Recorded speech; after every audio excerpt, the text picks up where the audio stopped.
السلام علیکم۔ کتوں کا کتا پن اور بادشاہ کا دسترخوان۔ یہ برسوں پرانی بات ہے کہ شاہی دور میں بادشاہ کا ایک بستی کے قریب سے گزر ہو رہا تھا کہ اسے کتوں کے بھونکنے کی آوازیں سنائی دی۔ بادشاہ کو بہت سے کتوں کا ایک ساتھ بھونکنا انتہائی ناگوارا گزرا اور اس نے اپنے وزیر سے دریافت کیا۔ وزیر بادشاہ کے غصے کو فوراً سمجھ گیا اور اس نے بادشاہ کی سخاوت کے پیش نظر عرض کی، بادشاہ سلامت، یہ کتے بھونک نہیں رہے بلکہ بھوک کی وجہ سے رو رہے ہیں۔ بادشاہ کی سخاوت اور دریا دلی کے چرچے دور دور تک پھیلے ہوئے تھے۔ بادشاہ کی سخاوت اور دریا دلی کے چرچے دور دور تک پھیلے ہوئے تھے، اس لیے کتوں کا بھوکا رہنا وہ اپنی توہین سمجھتا تھا۔ اس نے افسردگی کا اظہار کرتے ہوئے اپنے وزیر کو حکم دیا کہ پورے شہر میں منادی کرا دو کہ تمام لوگ اپنے کتے لے کر دربار آئیں اور انہیں پیٹ بھر کر کھانا کھلائیں۔ وزیر نے بادشاہ کے حکم کی بجا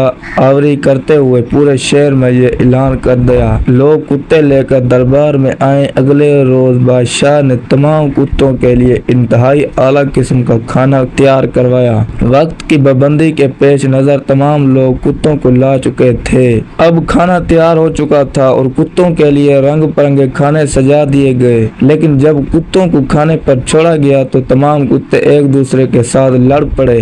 کسی کتے کا پاؤں دوسرے کتے کے منہ میں، کسی کے گردن دوسرے کتے کے منہ میں، کوئی کتا دوسرے دم کاٹ رہا ہے تو کوئی کان چبا رہا ہے۔ کتوں کے ساتھ ساتھ دربار دسترخوان بھی خون سے لہو لہو ہو گیا۔ بادشاہ حیران تھا کہ اتنے لذیذ اور عمدہ کھانوں کے ہوتے ہوئے کتے آپس میں لڑ کر ایک دوسرے کا بدن کیوں نوچ رہے ہیں۔ اس نے حیرت کا اظہار کرتے ہوئے وزیر سے دریافت کیا کہ یہ سب کیا ہو رہا ہے۔ وزیر نے سہمے ہوئے عرض کی، بادشاہ سلامت، یہ کتے ہیں اور اپنا کتا پن دکھا رہے ہیں کیونکہ ایسا کرنا ان کی عادت اور فطرت میں شامل ہے، اور یہی کتا پن کی اصل پہچان ہے۔ انسان کی جو بری عادت اس کی زندگی کو دیمک کی طرح چاٹ رہی ہے، ان میں سے ایک کتا پن بھی ہے جسے نفس پرستی کا عنوان دیا جا سکتا ہے۔ بظاہر یہ ایک ایسی بیماری ہے جسے ڈاکٹر بھی سمجھنے سے قاصر رہتے ہیں، لیکن اس بیماری کی تشخیص کا پتہ اس وقت چلتا ہے جب